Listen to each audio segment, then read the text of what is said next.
Peace with the Past, Part 3. Let's go back in our past without wanting to stay there. Help ourselves and heaven will help you. This statement often comes from people around us. However, there's no need to go too fast. One step at a time is good enough.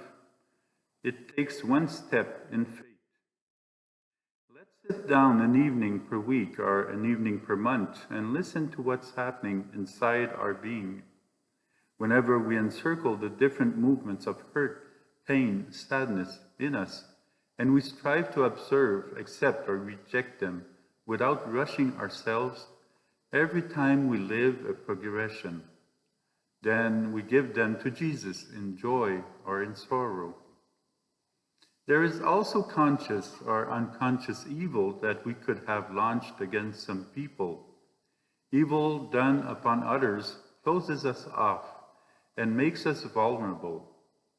Hurting others is a signal that must lead us to observe what happens in us. By hurting others, we hurt ourselves too. We may think that the others deserve our negative reaction, but it's we who are hurt, perhaps seriously.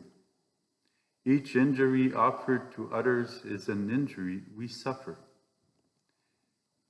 If we have thrown a punch to another person, for example, our fist remains in his face and our arm remains always raised. The gesture remains. Our arm is down, but our memory reminds us. To ask forgiveness frees our arm and releases the face of the person. If we have hurt someone by words, those words continue to hurt us and might hurt others if we do not let it go. We are free to ask for forgiveness or not. Let's believe that Jesus forgives us and he washes our internal paralysis. Jesus delivers us from deep-rooted inner hurting. For people who do not confess regularly, they remain with the roots of past sins. And like a weed, the roots of evil tend to lengthen and grow.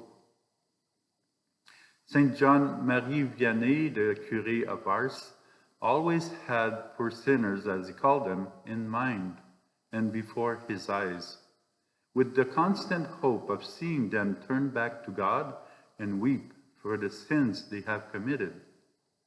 This was the object of all his thoughts and cares, and of the work that took up almost all his time and efforts. From his experience in the tribunal of penance, in which he loosed the bonds of sin, he understood just how much malice there is in sin, and what terrible devastation it wreaks in the souls of men. Confessing our past mistakes to Jesus helps us in not suffocating spiritually, and often it even prevents internal paralysis of the body. In the sacrament of forgiveness, Jesus washes us deeply with the blood and water from his heart, and with total and definitive love. His forgiveness and mercy is offered freely. We know that nobody's perfect, but this is not a reason to let go in evil and sin. It is not because a person has hurt someone that we should do it too. The efforts made to avoid sin make it possible to live better with joy and serenity. It is our goal to live in peace. It may be necessary to repeat the sacrament of confession several times to eradicate evil. Not because God has not healed us, because the healing of Christ cleanses 100%. However, it may be that we have not yet found the cause of evil in us, or we have not changed our bad habits. It may be that we don't know yet how to enjoy so much of God's love. The sacrament of forgiveness and reconciliation is required regularly to prevent some other bad things to form roots in our being, and that would become difficult to dismantle and dislodge. For people who live confession regularly, Maybe they got used to the inner joy that flows from within, but the joy is still there, present, and it manifests as soon as we notice it. Let's not get used to it. May we place our complete trust in God, in Jesus Christ. For never a person who didn't trust in Jesus could fully open up and let Jesus heal him. Pope Francis adds, mercy expresses God's way of reaching out to the sinner, offering him a new chance to look at himself, convert, and believe.